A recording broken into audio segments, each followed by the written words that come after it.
আমার ফটো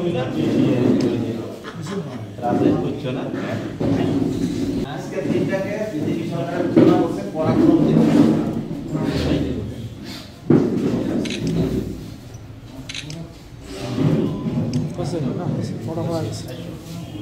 না আমাকে মন্ডল প্রেসিডেন্ট করুন।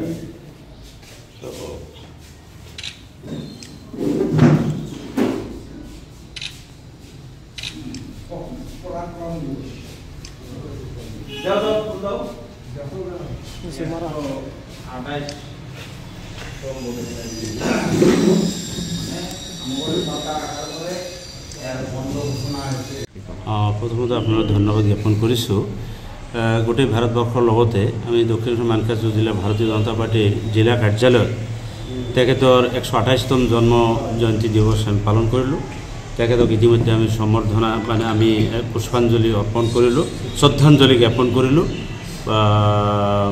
তেখেতক আমি আমাৰ বিভিন্ন পৰ্যায়ৰ কাৰ্যকৰ্তাৰ লগতে আমি গোটেই ভাৰতবৰ্ষৰ লগতে আমি অসমৰ এই সচৰাচৰ মানকাছাৰ জিলাৰ ভিতৰত আমি আমাৰ জিলা কাৰ্যালয়ত সন্মানীয় জিলা সভাপতিৰ উপস্থিতিত আমাৰ কাৰ্যকৰ্তাসকলে আমি তেখেতক শ্ৰদ্ধা জনাইছোঁ।